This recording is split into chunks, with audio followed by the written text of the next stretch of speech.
Welcome, everybody, to the American Space Museum. I'm Mark Marquette, and we're so glad you're with us today to stay curious with Mr. Carleton Bailie. Hello, Carleton. How are Hello, you, Mark. buddy? I'm doing fine. Well, I bet you're doing fine. I'm You'll find out why in a minute. This guy's got a special day going on here. But we're glad Carleton's here. He is a rocket launch photographer, a freelancer for more than 35 years. We've had him on 6 months ago, February 23rd. You were on Stay Curious. time And that was flies. when we were doing it in the conference room, and now we've got our own gallery here, and we've got your beautiful picture behind us here of a. Tell us what bird are we seeing out there on the pad? This is STS 88. It had 88. Let me fetch the scroll. Get the December date on that. 4th, I believe. Uh-huh. The day that this was taken, I think, was December 4th, if I remember. It had been originally scheduled for the night before launch. Sounds like a Bob Cabana flight. Bob Cabana, Nancy Curry. Yeah, there you go. Commander was Bob Cabana, Strutko, who's working for Virgin Galactic. He's on that, and the date was, like you say, sir, launched December 4th, 1998, Endeavor's 13th mission. And it was the first American module, I believe, to go up. Yeah, Cabana and the Russian Krikalev actually turned the lights on. Right. Unity and the Russian module Zvezda there. And so cool. That's a historic looking. It had scrubbed the night before, so we basically So you had been, photoshopped that off no, of what? no, I don't Photoshop pictures except for myself when I'm putting them up on my profile. No, it had scrubbed the night before, so we've been out there all night and no sleep, this and that, and then went out to reset the cameras in the morning because they were going to attempt again to launch that night again. And as we got out there, it started raining, and we're all like, "Oh, have to stay. No, it's rain and this." And then the rain stopped, and a rainbow appeared. Oh wow! And we happened to be at the right place at the right time. We got the left to right. I've got another one where there's a full rainbow end to end with the shuttle directly under it. STS 88, real quick, on their crew patch, there was a rainbow. Oh really? And Nancy Curry contacted me and wanted to use the picture for a story she was writing for, I believe it was a Guidepost. It was a magazine she was writing for. And it had a lot of meanings, several meanings for several of the crew members, a rainbow. I didn't get into them with it because, that's their business, Yeah. and their personal feelings and all. But it did have some, and she thought the rainbow, it was her flight, and it was just, so she ended up using it on, and she turned around and sent me 11 by 14s of this signed by the crew, 8 by 10s, and we got to know her and subsequent flights, and the Russian cosmonaut was in town the day she got the pictures to use, so she even got him to sign them all. Krikalev, yes. So One of the most experienced. I think he's the second most experienced man in space. Stick around. We're going to hear more stories like that from Carleton Bailie, professional photographer, and worked for all of the aerospace magazines in the day that are probably about folded up now, unfortunately. pretty much. Like, where is the nearest newsstand around here to pick up a Aviation Week? I don't even know where the nearest bookstore is. Yeah. That way, going Well, you into smell pizza in any mall, and then you look around in the bookstores across And- from it up there. But Carleton is going to tell us some good stories today. We're going to always look a little bit of some of his seminal images from his illustrious career. He's in semi-retirement now. We'll talk about what he's doing, though, with Artemis and so forth. But as you all know, Carleton's a #1 fan of Stay Curious, and all of you that hear us talk about him, here is the man, the legend, the myth right in front of us here. And so we appreciate you getting all cleaned up and everything to come a clean shirt. yeah. Cats. And, Cats so, in but we space. want to wish a happy birthday today to, we got some astronaut birthdays there. The astronaut pin there, getting pretty fancy around Ooh, here. yes. So we want to wish a 55th birthday to this man, Dominic Anthony Antonelli, was born August 23rd, 1967 in Detroit, Motor City, Michigan. raised in Fayetteville, North Carolina, where Johnny Horn. Hope you're watching. Stay curious. He's an astrophotography buddy of mine. I used to Worked for live the in Fayetteville too. Well, you saw Johnny's byline in there, Johnny Horn. Oh, good. He's a photographer like both of us here.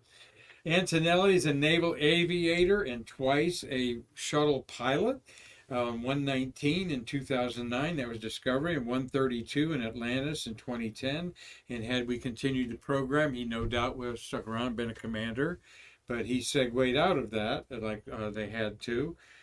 So happy birthday to Anthony Antonelli. They call him Tony, and he's double nickel today, 55 years old. Youngster. We'd take that again, wouldn't we? Yeah, in a heartbeat. That's right. And then this wonderful astronaut, David Wolf, was born August 23rd.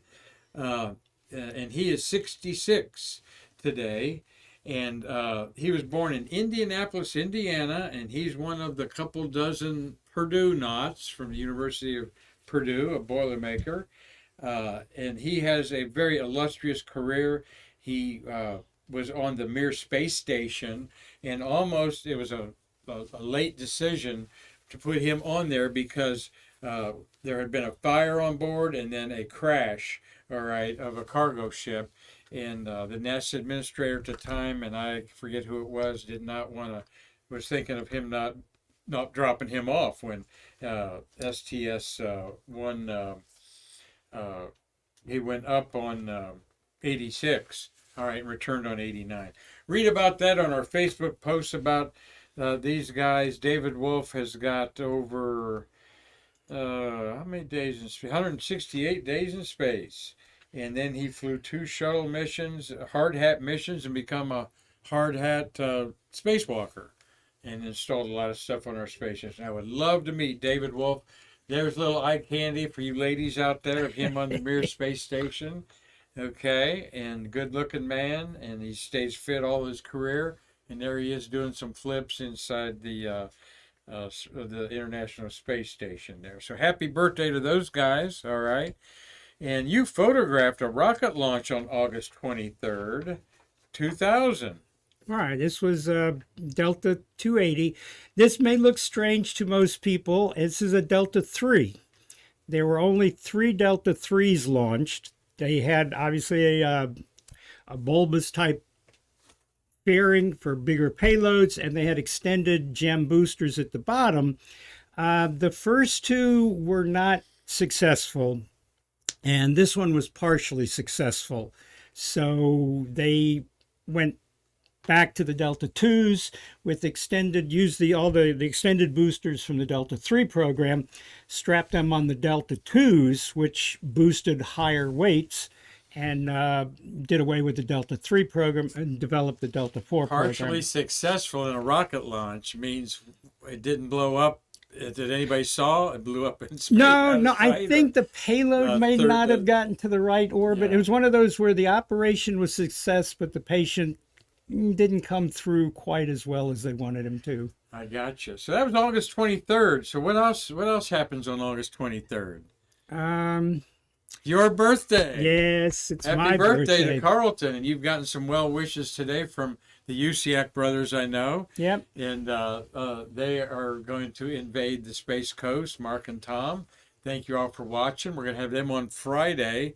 Tom and I are going to talk about that Hasselblad cameras that are on the moon. And that's the only reason why I want to go to the moon is get those 500C Hasselblads that are up there and those ice lenses. He used to put them out. He used to give them to me when he wouldn't come down and left them for me to use out on the... Well, happy birthday to you from your good buddy there, Fodsy. Yeah. All right? There's Fodsy, your mascot. In the crawler way. In the crawler way. So you are still at your ripe old age getting on your belly and taking that different angle shot. Oh, it's easy to get down. It's just not quite as easy getting back up.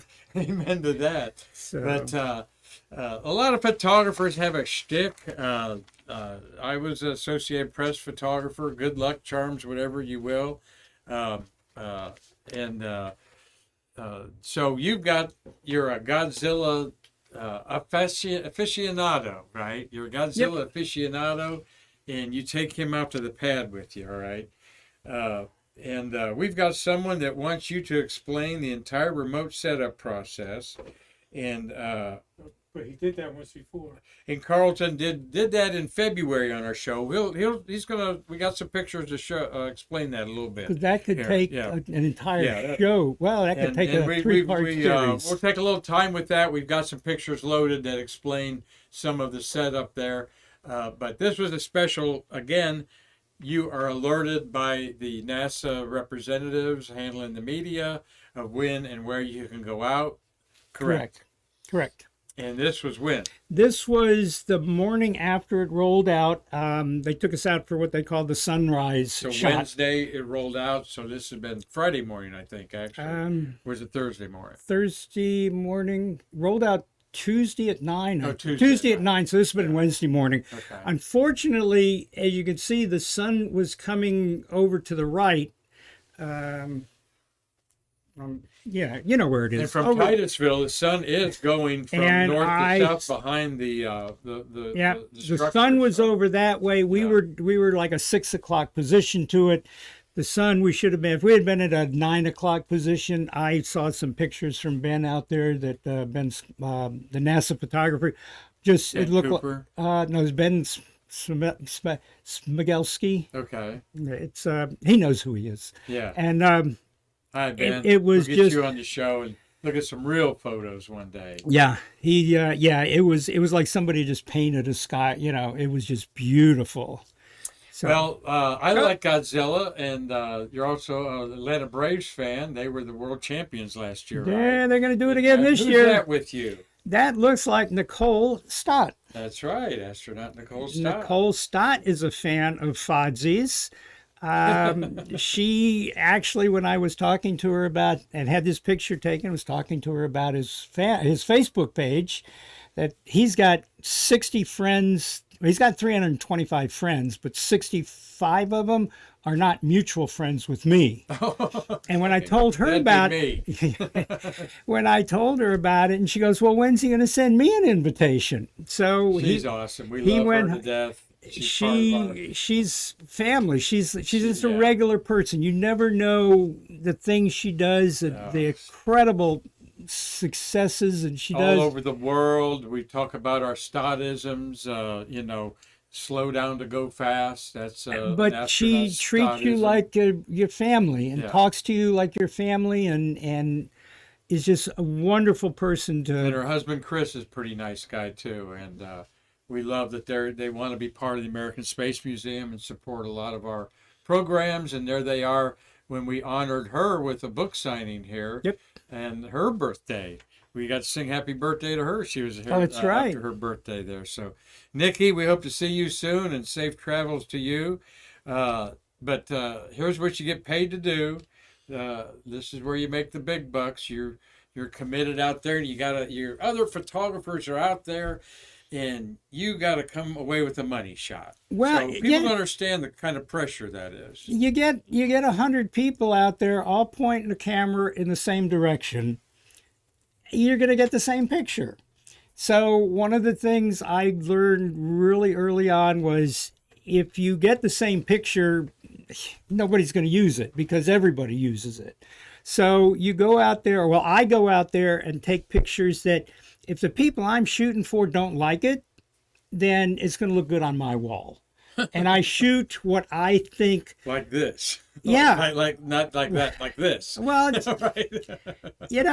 But this is. He was my test subject. He's my stand-in to make sure the lighting is correct. That's right. But you get down on the ground. You lay under a rocket. You lay down on the ground and put the camera on the ground, and you do something to make it look different, to give a different perspective of it's a bug's life. It's And people will see you doing that, and they're like, "Why are you on the?" NASA actually put a picture out of me taking a picture of the little guys in front of a shuttle one day, and their photographer was back about 100 feet, but I'm laying in the crawlerway, and it looks like I've got my legs crossed and my arm, and it looks. By the time I got home, I had 6 emails asking if that was me dead in the crawlerway. I've And run over that accidentally. was released by NASA, so it's in their permanent file, and it's sort of a signature shot. It's Released to your permanent file they have on you. Yes. Okay. yeah.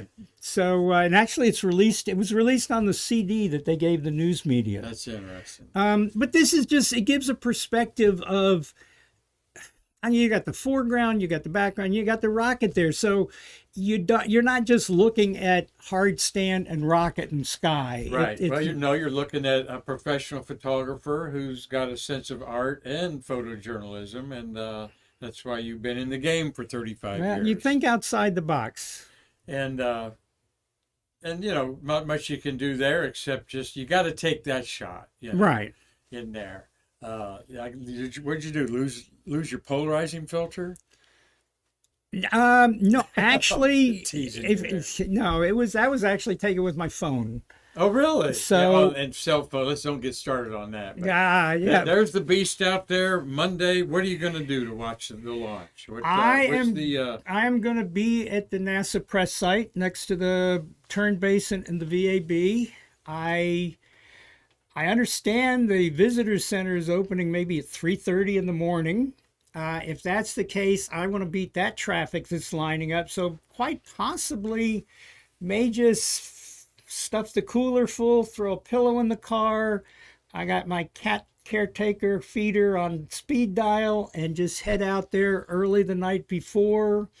I've rigged up a internet Wi-Fi system I can use out there. So I'll just make it a tailgate party, and Mark will be out there. Mark, as I call him. Usiak. Mark Usiak will be out there, and I'm sure he'll want to spend the night out there. Just the 8:30 in the morning launch does pose some logistics for you all coming. I'm living just 15 miles away here, but I'm thinking, man, if I think I'm going to get up at 5 and just roll in there, I'll bet there's going to be a lot of traffic. It might take me an hour or two. Well, to get in ready the too. shuttle I'm days, thinking about spending the night at the museum, actually. in the shuttle days, the day before, you had Winnebagos completely lining US 1 waiting for shuttle launches. Mm-hmm. And so, and this being Daytona week, the races. the at races are Daytona, Friday okay. night and Saturday night, NASCAR and if they delay, they'd be Saturday, Sunday night. So you're gonna have those leftover people in their Winnebagos. They not need a hotel, but they'll be lining the streets trying to get a good view of it. So yeah, it's gonna be a party. Well, you've been a seasoned pro at many of these parties, and show you a old picture of you there with some of your feline friends. You are a lover of felines, and so tell us a little bit about Carleton Bailie. Where'd you grow up, and when did you pick up your first camera or your first kitten? Well, I was raised in Richmond, Virginia. I'm not sure I ever grew up, but I was raised in Richmond. It's your birthday. It's my birthday. Today. I'm getting older, but not growing up. Yes. My very Good. first camera was a Kodak Pony.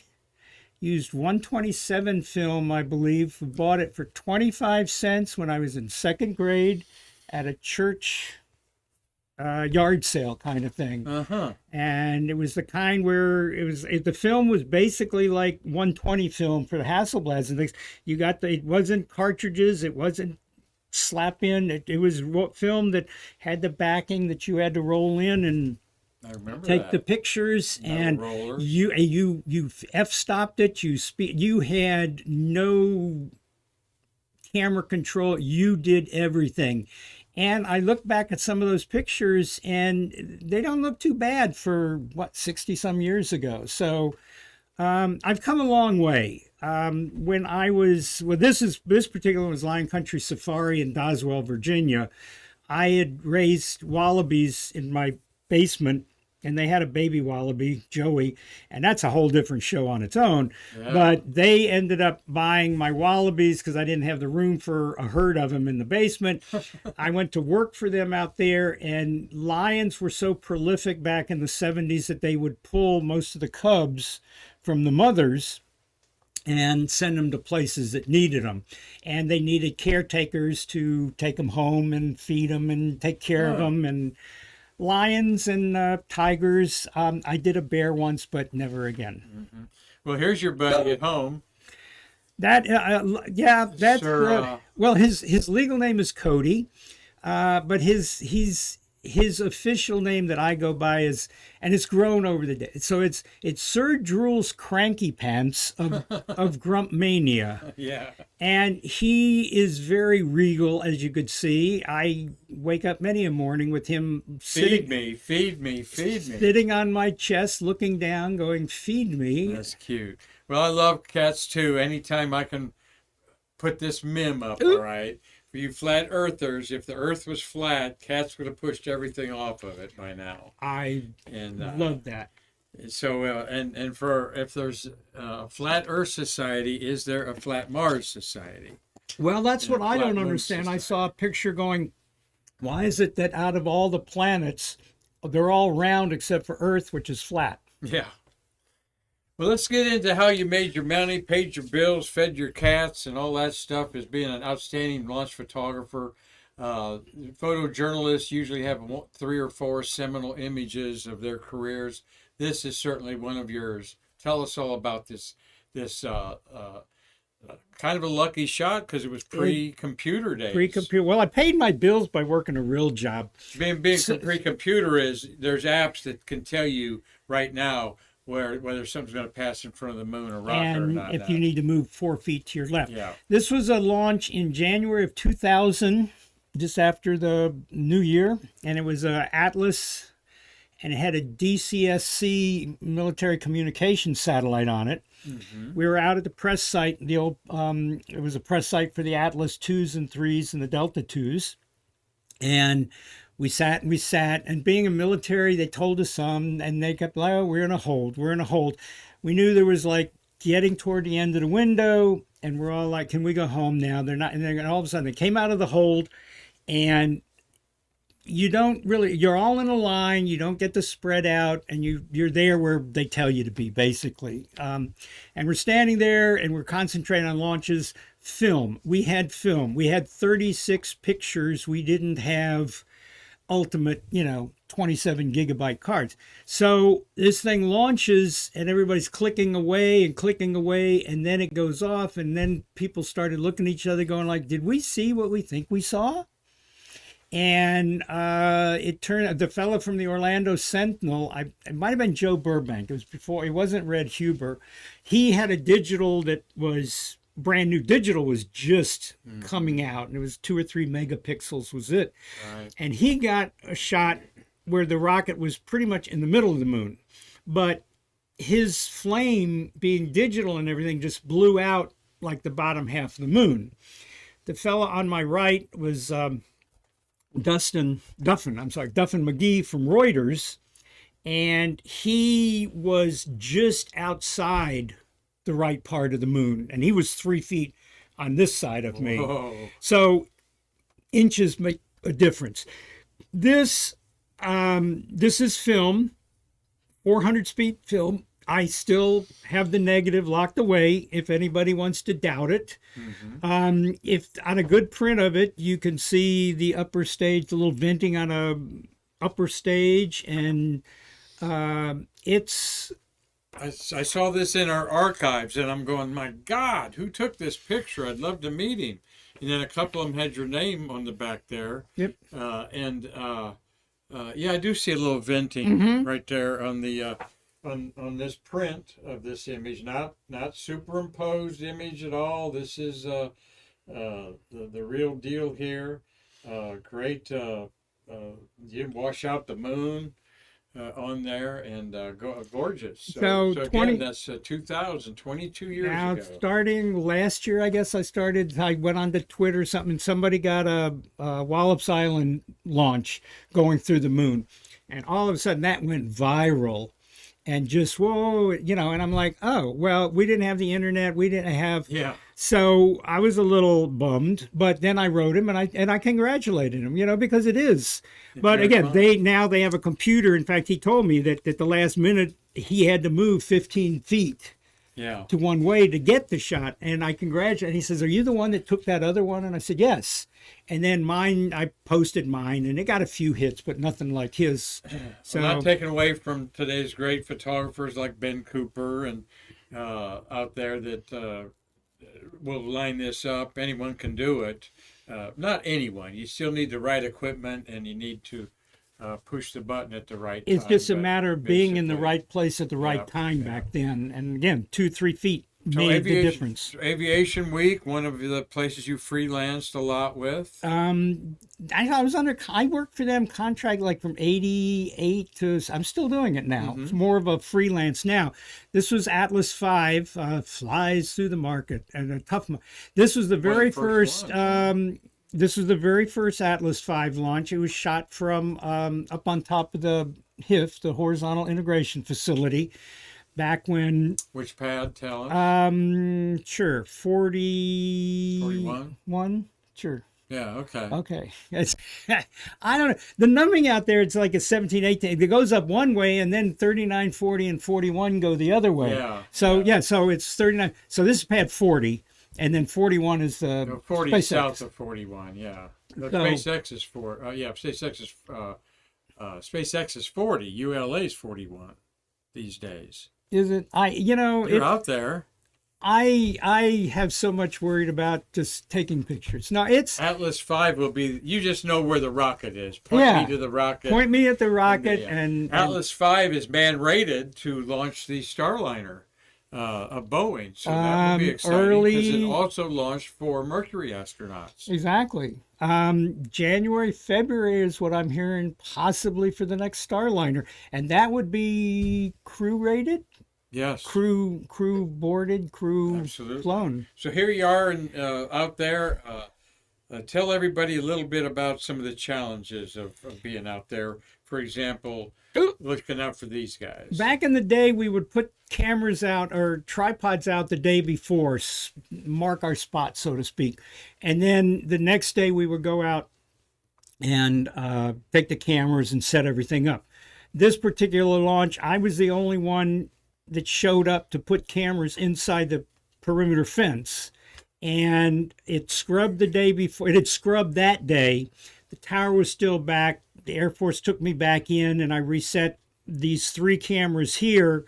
The one on the right with the white blankets covering it, that was actually a Hasselblad with probably an 80 or a 150 lens maybe. The other 2 were 35 millimeter film cameras.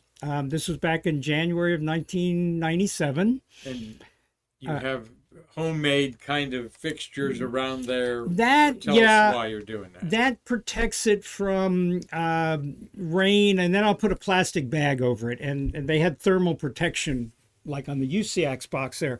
I put the boxes like that because it would protect any kind of wind and rain. Even with a plastic bag, you would get humidity and this and that.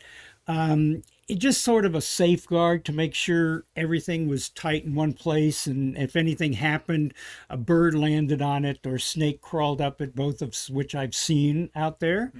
Or if something came and knocked it over. This particular time, the tripod was there, the gator was there, and we went on to another camera site and came back to this one later to set that camera up. So you can't stand there and take pictures this close up. Explain to our Stay Curious fans how the camera trigger is activated. The triggers are they're like cameras. They work. They're built by geniuses, kind of. Well, people smarter than I, and most of them I use now are old Radio Shack sound meters. Sound waves. Not ground waves. Well, people have tried seismic triggers, and they've tried light meters. So when if it was a night launch, the bright light from a launch would set the cameras off. I heard stories about one guy came back, and I guess a security guard had come down to see what was going on, and he leaned down, and the light reflected off of his sunglasses into the camera box and set his camera off. Wow. So the sound was always my best bet. because it had to raise to at least 100 to 110 decibels. Most of the time, I'll put them at 100 or 110 decibels, and when the sound wave gets to that volume, they start. Generally, they start almost immediately. But also the problem with that is if the wind is blowing away from you, it takes a little bit longer for the noise of the engines. If the engines are not as quiet, different variables. So it's kind of a hit or miss. And just because it does it one launch, it doesn't mean it's going to do the next launch. So you kind of go like with your gut feeling, almost like, well, what do you think the weather's going to do? Which way the wind blowing, and what do you think I ought to do? Well, so there's a lot of variables there, and that's why every launch. That's sort of the buzz of being a professional photographer. Is every situation is different. Right. This one and this SLS, it's going to be louder than the shuttle. It's more powerful than the shuttle. It's more powerful, I believe, than the Saturn V was. But it's got a different configuration, so it's not going to sit on the pad. Well, I mean, we haven't seen one launch, so right. I've seen the computer simulations.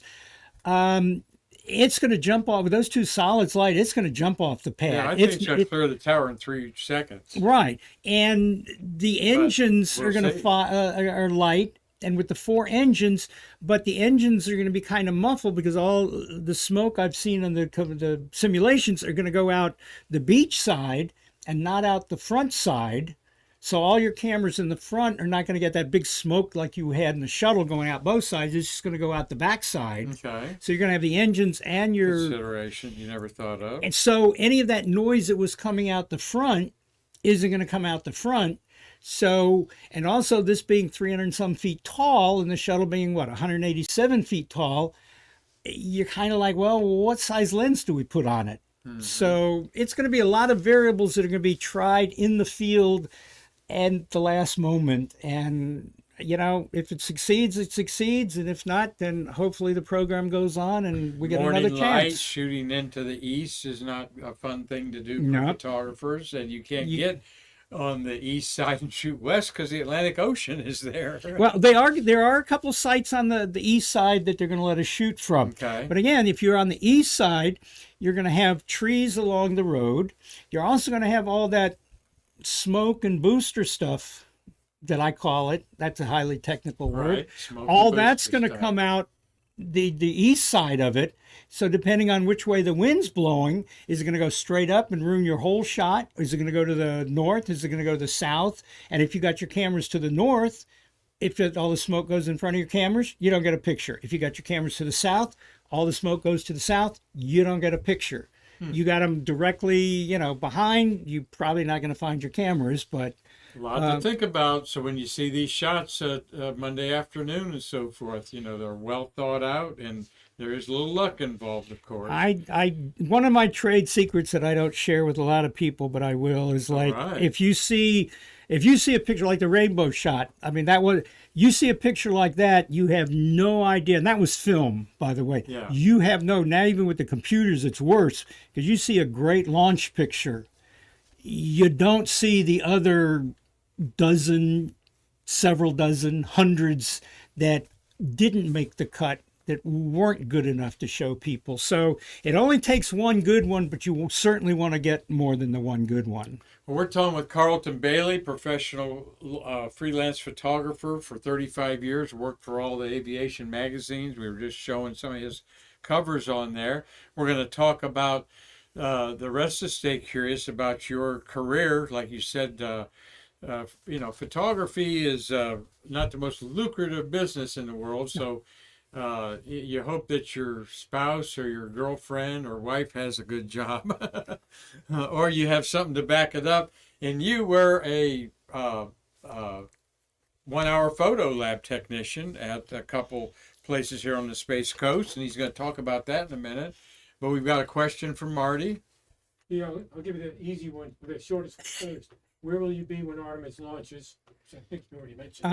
At the press site near the VAB turn basin, and famous countdown clock. Down somewhere in that vicinity, hopefully close, but yeah, in that press dome area.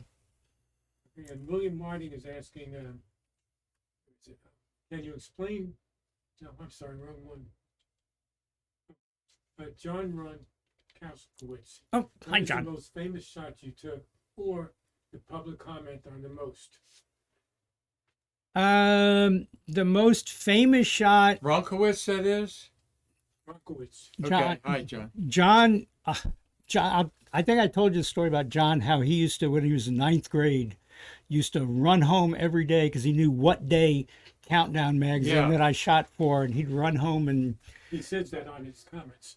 so. Oh, awesome. Thank you for watching, John. Stay curious. The most famous picture I've shot is probably the moon shot. I have a couple other shots of a delta that went up, and I've got it coming back down that exploded. We don't publicize that one a lot because you don't always publicize the anomalies. You want to try to stay positive on things. I think the moon shot, if I had to pick one picture, Absolutely, right would be there. the one. Film days, no technical help from a computer at all eyeballing it, and yet you grab the proper exposure, man, on the flame and everything. Thanks for that question, Ron. When you look at, or John, I mean, when you look at this picture, all right, and at night, these behemoths of rockets on there, and I don't know what launch this is, but look at how gigantic that fairing is. Is this like two keyhole satellites going up at the same time? That This was the Delta 3. That was the Delta 3, the third Delta Oh, 3. gotcha. Okay. They had done that so they could put large Yeah, spy Potential- satellites, military satellites. But yeah. I'm trying to get to the esoteric artist of you. You keep, I mean, this would be hard to take my eyes off of. I'd be walking to the car and want to turn around and look one more time, you know. Oh, you do. You do. It's like, and then you sit in the car and you stare at it, and you go out, and there'd be nights, because at this point I was working for, well, I did McDonnell Douglas and Boeing. I think this was under Boeing, and then I went on to ULA when they formed that. And you go out there and you got half a dozen workers, and then they roll the tower back, and then there's maybe 30 or 40 people out there, middle of the night, dead quiet except for the noise of getting the rocket. And you look, and there'd be nights where there'd be the moon would be right by it. But if you looked, and you can't just look at the rocket, you got to look at the whole picture, and you see things that are there, but if you just stare at the rocket, you miss. And the noises of the nature and stuff going on. So. Yeah. A question, Marty. Yeah, Cynthia Rossi, tell us about the photo in the Smithsonian of the Atlas V. Oh, it's a Delta 2. That was Thank you, Cynthia Rossi. She's got a good question about your photos in the Smithsonian. well, evidently the UCACs were in Washington at the Air and Space, Making trouble again. and they went to there was an exhibit, and it might have been a traveling exhibit because I went back the same year and looked, but Smithsonian is so big, Yeah. and there was a exhibit called "How We Put Satellites into Space," and there was not a poster, but a wall hanging kind of thing. What you call them? It was described. It was like leading into it, and it was a big poster. Help me out. What do they call those things? Trade show Yeah, panels that or kind of a something big like panel. that, And it was probably 4 or 5 feet tall and 4 or 5 feet wide. And Tom saw it, and he took some pictures and he sent it to me of the whole thing. And then he pointed it at the very bottom, and it's of a Delta II launching, and it was a night launch. And at the bottom it said "Photo courtesy Carleton Bailie / Boeing Company." And so I don't know whether it's still there. Probably isn't. Maybe it is. Maybe it's in a traveling. But for a brief second, my light shone in the Air and Space Smithsonian alongside. Sweet. Now we can get something alongside the dinosaurs. I'll have my life complete. There you go. There you go. Well, you we're going to segue a little bit about your career, fun career in a photo lab.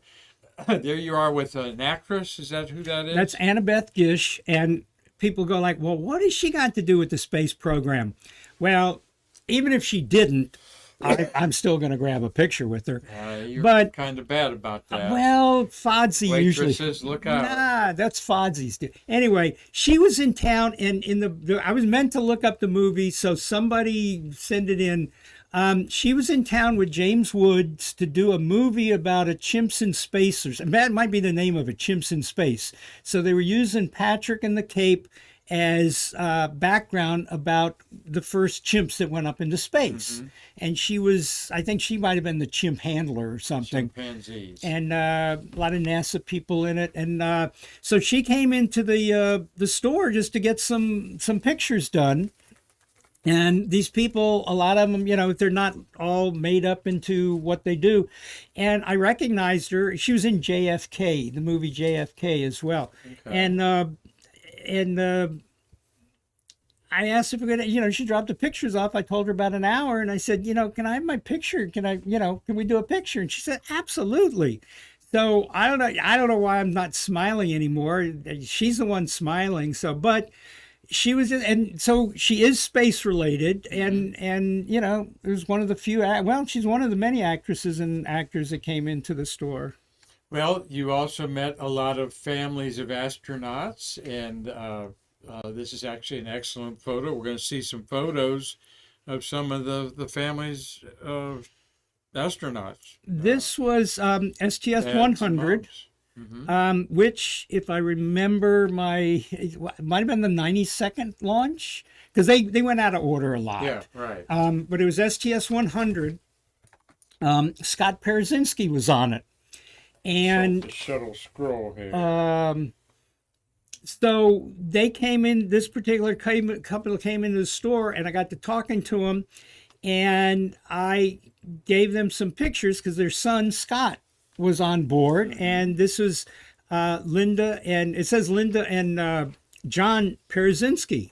And I looked it up, and I'm like, well, John, his parents have only been married once, so who's this John? I'm like, well, John is his first name. Ed was his dad's middle name, Edward. So he didn't sign it Ed Parzynski, he signed it John Parzynski. But so I've got this collection. One day I'll meet Scott and get him to sign it, and I'll have, the Triple Crown there. But the families would come in Cocoa Beach, and they'd stay in Cocoa Beach, and I'd put launch pictures on the, launch or landing picture on the counter, to show the tourists what they're going to see, what they can see. And the families would come in because the CVS was right on the corner there across from where everybody was staying. They'd get their pictures done, and I would get to talking to them, and I would just give them pictures, April 19th, 2001, there's a launch STS-100.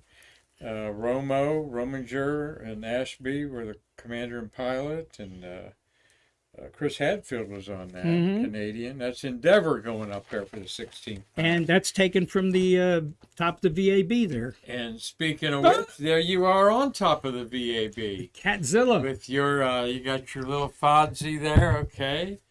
There on the top up there. A couple other little guys there with you, okay. This guy's seen more rocket launches than I have. He's pretty much seen most of them since, STS-115? If you could just, the stories you could tell. He's got his own little spacesuit on there. And official NASA. I can't wait for Svengoolie to have a good Godzilla marathon. Yeah. The Saturday Night Horror Show program's been on the Dracula Frankenstein. He's met more waitresses than I have, too. Has he now? But anyway, nice hat up there. That's on top of the VAB. It was chilly. It gets chilly up there and windy. So when you pay good money for a hat up in the snow belt of Ohio, and it's under under 70 degrees, 65 degrees in Florida, you wear your winter gear. So I took it up there and get a shot like that. Beautiful. We got some show and tell pictures here from other astronauts. These two great men are no longer with us. G. David Lowe on the left, my left, and Jeff Weissoff on the right. This is over at the old Space Hab building in right outside the port. I'm not sure what it's used for now. Maybe SpaceX, but that's where they built the space hab and the modules, and they would put them together there. They would finalize them for flight there and get them ready to box up. Did you and take fly. that picture there? I took that picture. I got to know G. David. He died of cancer. Cancer. He was the son of George Lowe, who was a project manager for Apollo. Short time. I got to know him real well. We corresponded many, many times, and every time he'd fly, I'd send him pictures. He'd sign the pictures and send them back. I got to know Jeff Weissoff there as well. Yeah, Weissoff's with us. I didn't mean to say that. And we celebrated Jeff's birthday, and he's married to Tamara Jernigan. Oh, okay. All right. I want to say something about George Lowe, Lowe's son there, David Lowe, prostate cancer. And been there, done that. He got and checked way too late. So, man, that's an important thing of our aging. And God bless him. I wish he was still around. I've seen so many. Here's another to Carleton. Thanks for your great pictures. Mrs. Horowitz came in to get pictures done. That's Jeff Horowitz there. Scott Horowitz. Scott Horowitz. Okay. And I got to talking to her, and I gave them pictures, the whole family. So if they had the family and the family had family, I would just load them up with pictures and send them Your back. personal pictures My picture of the shots. Because you might be out there at 6 in the morning and then in the lab 3 in the afternoon, and you're loading them up with and pictures you they shot. would get NASA put their pictures here, here, here, and here. I put my pictures where I wanted to tell a story, that you could tell a story with just the pictures and you didn't have to read about it. And so Mrs. Horowitz came in, and I loaded them up with pictures of the launch, and I probably sent them landing, and I don't ask for anything in return. And in return, I would get pictures from the crew back. This is STS-29, way back. Yeah. And had a lady came into the Eckards back before it was still Eckards in Titusville there, and a lady named Tia Combs, and she was an interior design decorator lived in Clear Lake, I think, Texas. One of her neighbors was Jim Buckley. And that's the gentleman on the far right, top far right, yeah. And let's tell the astronauts on my scroll here. Coates is the commander. He's on the right. Blaha is on the left. And how did you say his name? Buckley? Buckley. Yeah, Buchli. Bob Springer is in the middle, a friend of ours, and Badgian is on the left-hand side there. And that was Discovery's flight there, TDRS mission. And so I ended up sending her some pictures home with her, and I sent her some pictures to give to Jim because they were neighbors. And so you got then this whole crew photo. She had a whole. Wow, that's a gorgeous shot in the crew photo there. That was STS-29, signed by the entire crew. In our auction just concluded, this would go for $200, $150, $25 an astronaut autograph, and then add $100 if it's the whole crew. And there's collectors out there that are looking for the crew. When they're personalized, that might take it off a little bit, depending on who it is, but Carleton's might not degrade that because you're a photographer. And I don't collect them for resale. That is a beautiful I collect thing to them. have. Funny, I put Ectar 25 film out there. Wow. And everybody laughed at me. That's a going very like, slow film, you photographers. 25 ASA. And even the wire services were like, yeah, you can't do that. You can't put 25 speed film out there. And I'm like, why? He says, well, it's way too slow, way too slow. I said, well, if you can put ASA 500 at 8, then you do 250 at 8 or 250 at 4 or 500 at 4. Now, it'll never work. This is one that you look and you can see the vultures up flying. Yeah, see the little beady eyes. Same picture and again. The next launch, everybody was putting out Ectar 25. So there you go, Tom Usiak, and you other photographers out there. That's a very special film, but oh my gosh! And then this one was just signed by Jim himself, and no grain and stuff. So wanted to point out this one that you just didn't do the launch the launches. No, this is STS-43. I remember. I'm pretty sure And you all call this this is the crew walkout, where you wait for hours and hours, then they send you over there for an hour and a half, and then you have basically 8 seconds to get them coming out the door and getting them in the van. And hope you get maybe 3 hours wait for this 8 to 10 seconds. And finally, Pam Melroy or Eileen Collins, one of the two, started the tradition of stopping them by the crew van there, so everybody could get a good walkout picture of them standing. But if you were lucky, you could get everybody that's in the crew in the same picture, all their heads. Now, what's really good, and then you'd have crews that had 7, and the first guy would be getting in the van by the time the last guy was just coming out the door. Mm-hmm. One of the things, and I say 43 because I remember sending this picture to my mom and dad, because on the right-hand side, this is 43. I was a teachers. 43. Keep going. 40, yeah, Blaha commanded that. That's August. Yeah, another tracking data relay satellite. August 2nd. The fella over your head.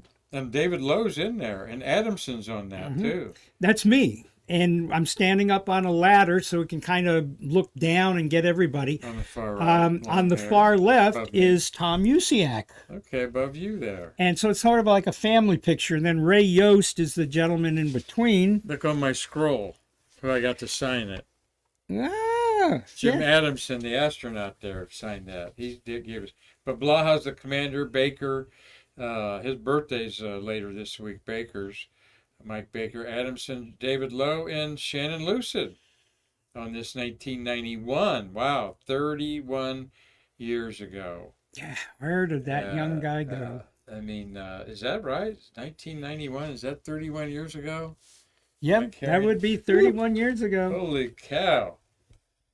Question, Marty. From Larry Puskar, what equipment do you shoot with today? Larry Pushkar wants to know what kind of brand are you toting? I shoot Canon. I shoot Canon cameras. I have since 1976.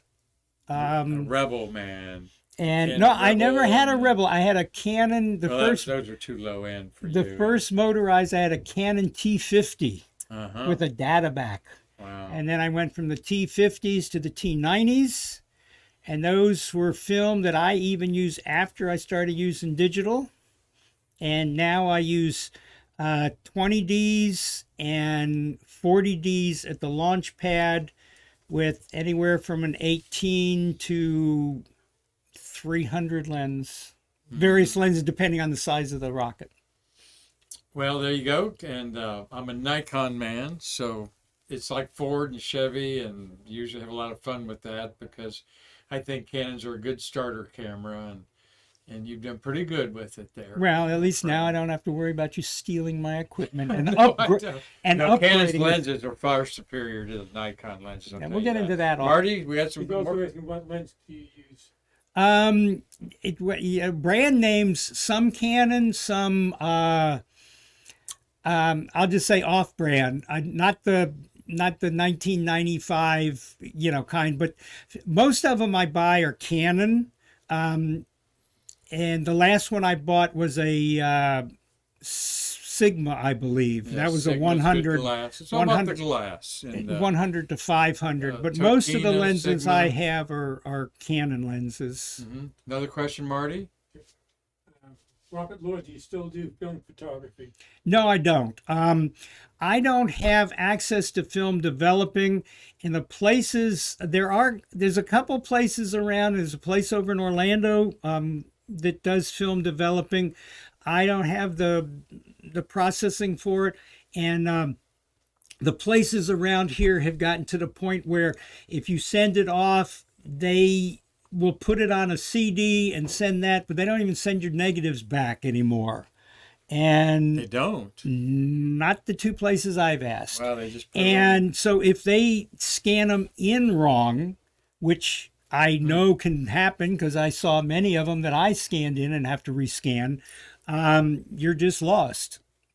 And there's no way to get the negatives back. So there are still people that are doing it, and bless their little heart. I hope it never dies, and I hope I could find. I'd love to find, because the T90 was far superior in some of the things it would do than my digital camera. Absolutely. And speaking of film photography, I think there's a $5 bill laying around here from Nick Thomas for the black and white roll of film you gave him 20 years ago that he was very grateful for. And we thank you, Nick Thomas, for being on And Stay Nick, Curious. thank you for reminding me that, no, not that I He gave said it. he was out of film, and you remember that incident? I tossed shot him a roll of Tri-X black and so white, many and he black- said it was the best photos he ever took. I did for a long time there while I was working for the Valencia newspaper over in Orlando. I shot a lot of black and white, and I go back and look at that stuff now, and I haven't started scanning the black and white in because most people don't like it, but I love it. Some of it, the contrast and the texture is just far superior to the color on some things. And another question, Marty. Ben Husset. Ben Husset. Yeah, Ben. Yeah. Why are crew photos from inside the van so rare? Because they don't allow photographers in there. Now they might have a NASA photographer in there, but once they shut that door, it's kind of their personal space as they head out to the launch pad. I've never been in.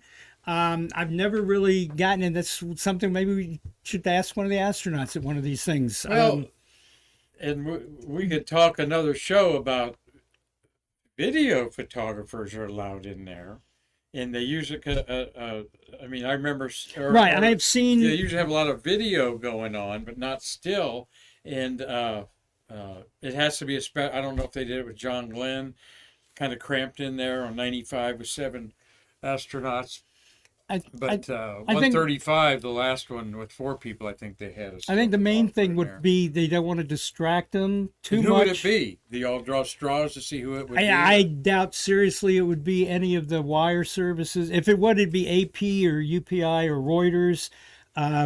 It'd probably be a NASA photographer who would then just put it out and give it out to the people. Comment, Marty.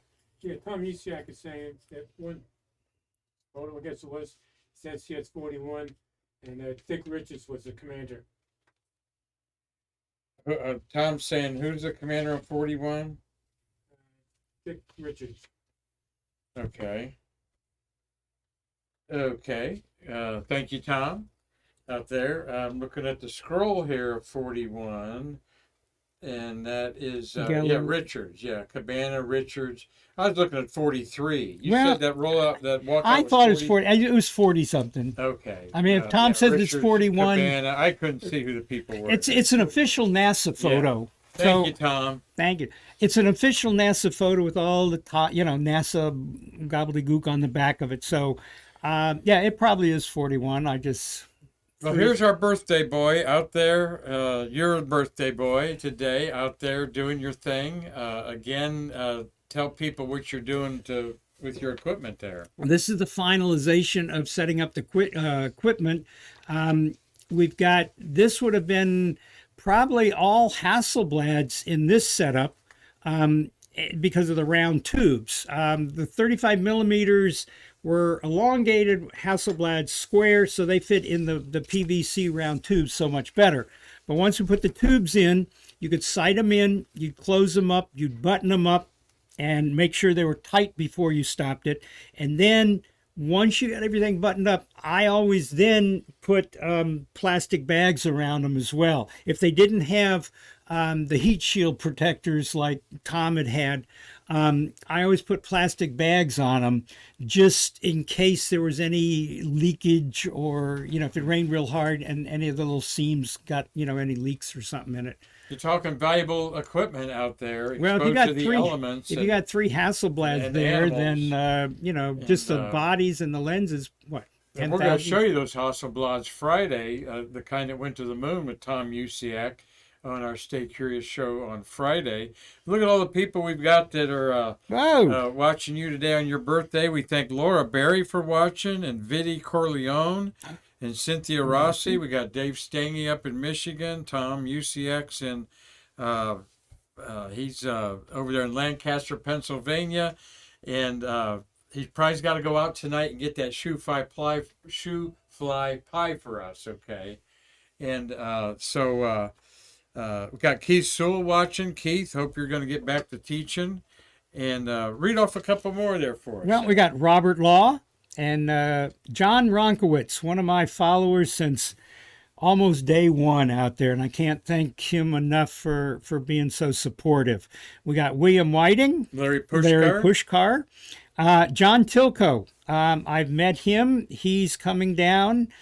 He's another Hasselblad user. He's putting Hasselblads inside the fence for this launch. So thank you for watching. Stay good curious, luck to John. you. We got Alfred Wessels, Pat Confessor.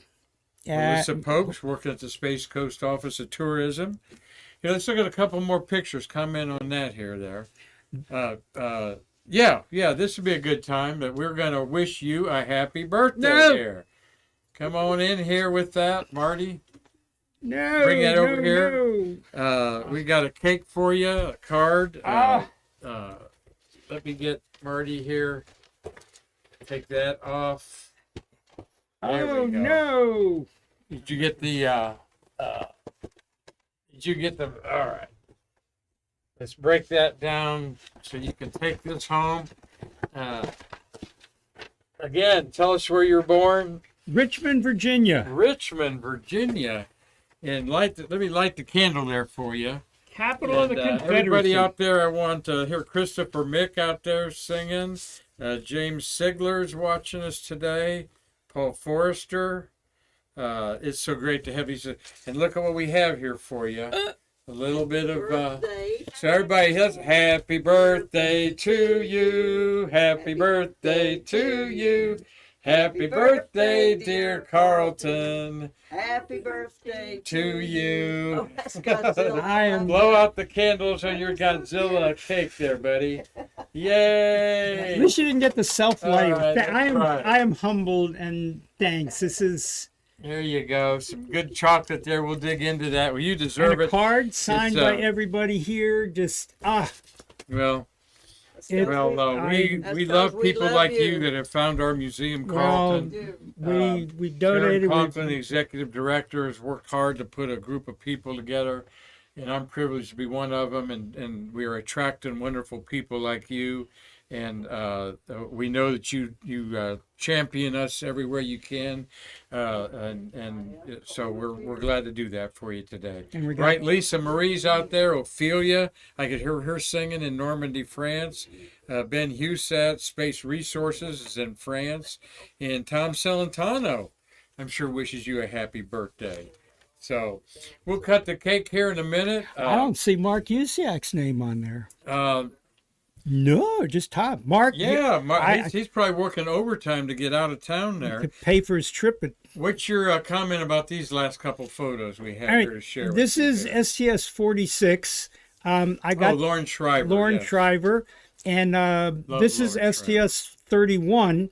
Lauren Shriver used to live in Titusville, and he would bring his son's science project film in. So I would develop his son's science project. That's Lauren seated on the Bottom right. blonde-haired man, bottom right. That is Andy Allen, another friend of our museum, seated there. He was the pilot on this mission. Marty knows Lauren Shriver real well. They were marathon runners and participated together in the Atlanta Olympic torch out there at the pad. Did you photograph that event? No, I photographed the. Actually, I believe it was Lauren Shriver that delivered the Olympic torch up on top of the pad when they Marty, brought it too. back. Yep. So I was out there at the top of the launch pad to get him as he ran up with the Olympic flame. Marty was there and put it in the cauldron. I lit the cauldron at the visitor center. Where were you? Oh, I was out at the launch pad Oh, itself. close enough. So were you at the launch pad? No, I was at the visitor. Oh, visitor I center. lit Okay. the cauldron at the Oh, okay. Okay. Well, here you are with your buddies. Wishing y'all a happy birthday too out there. We know everybody's got their little friends out there. Jean Wright's got her own little trolls. She tries. She tries. She tries. God bless you, Jean. I hope you get some good pictures Monday. And but Carleton, great having you here. Special suite on your birthday. Look at that handsome man. Ah. Changed a bit in all the years there. And well, it's good to call you a friend personally and of the museum. We got Daniel Lazzarini gave us 100 stars. Thank you. And Pat Poldora Christian. All right.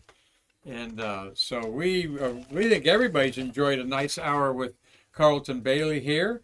And go back and look at some of our February issue of that. He also contributes pictures to Stay Curious. We interviewed you on February 23rd is what I was trying to say, our February episode of Stay Curious.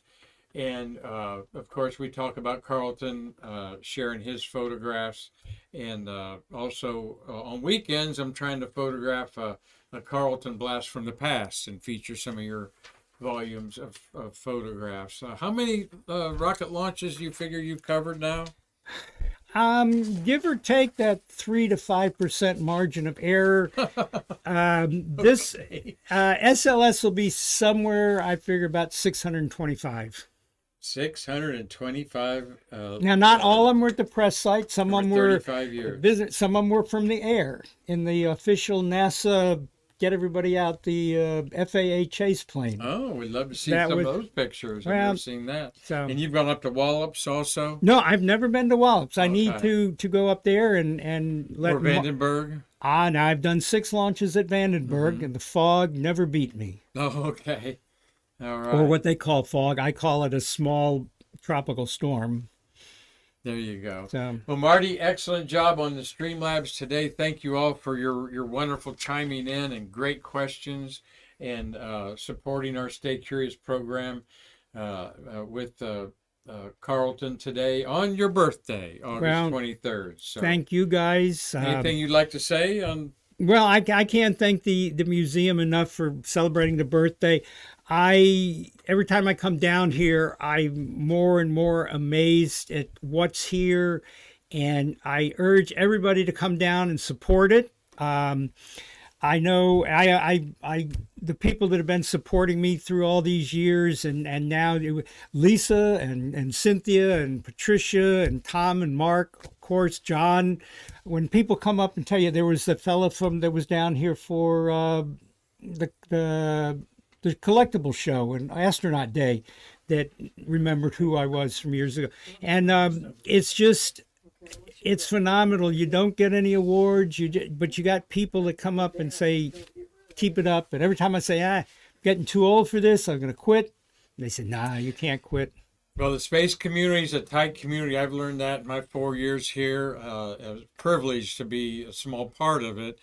And meeting folks like you is the icing on the cake in dealing with the public in preserving the birth of the American space age here at the American Space Museum. Well, So you guys seem to be the only ones preserving history. The new kids on the block want to know what we're doing today and where we're going.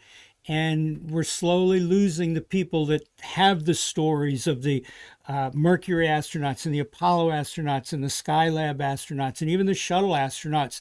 And the new people, they weren't even aware that certainly weren't born. And this seems to be about the only venue for a regular historical saving of what's gone on. And I thank you. And I know the people that I know can't thank you enough for doing this. well, it's a labor of love by everybody here, led by Karan, Conklin, our executive director, has been involved here 20 years. And all these other companies are riding on the smoke trails of these other rockets that were launched by these men and women, many of them now in their 80s.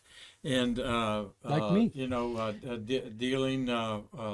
seeing how their fruit and their labor is now in the 21st century seems like commonplace to these younger people that you talk about. And like I say, just looking for the stuff for today, I found enough. There's so many Mercury astronaut stories I could tell you, Apollo astronaut stories I could tell you, shuttle astronaut stories I could tell you. Just the that the sheer number of launch pictures of things I've seen, things I've done. I'm not bragging. I'm just saying there's been, I haven't, it's not a job. You said, what do you do to make money? Yeah. No, that was not a job. I had a real job so I could get insurance and make money. That I tell every astronaut I meet, thank you for what you did, because if it wasn't for you, I would have had to have a real job. All I did was record history. And it's just the things that I'm finding I did. I'm like, oh, I did that. And it's just I was there. That's over cool. 35 years. I've lived the Space Center, and I've got enough stuff to keep you. Well, we'll have you back to hear some more of those Anytime, stories anytime. that are in there, because we appreciate, like I said, your support in our museum, and you and I we're going to eat this cake with our staff here, and then you and I are going to swap some or hear some tales from astronaut Jack Lausma on Thursday night. maybe. We're not supposed to let that cat out of the bag. All right, well, we won't say where, but we'll have pictures of that Friday for you. All right, but thank you very, very much, Carleton Bailie. And we thank everybody out there. I thank Marty for a great job. Tomorrow we've got Mikey Haddad here with some payload stories. He's got Speaking a of payload, he's, I have pictures of the tethered satellite, all the space station modules. all right. We'll get all that in there. We'll talk to Mikey Haddad about that, taking pictures of some of those satellites and so forth, because he's going to be here to keep you curious. And I forget what payload it is, but it's one of the payloads of August. I'm not even going to guess at this point. And Thursday, we're going to have probably catch up. I'm still efforting some people involved with Artemis to come in Thursday. If that doesn't happen, we'll put our button on the 9 shuttles of the month of August. And then Tom and Mark Usiak will be here on Friday, and we will exchange this beautiful, delicious cake of yours for a shoe fly pie from the Amish country. All right, how about they that? might be, if they don't bring me my goodies from the beaver nuggets from Bucky's, they might be sleeping down here. Oh, beaver nuggets! I mean, you could have been satisfied with beaver nuggets from Stuckey's instead of this beautiful Publix cake. Bucky's, not that. Bucky, I think it's Stuckey's, No. yeah, Bucky's. I Freudian slip. adore Publix cakes. Well, thank you all for being here, and we will see you tomorrow. I'm Mark Marquette. Thank you for bridging the space between us.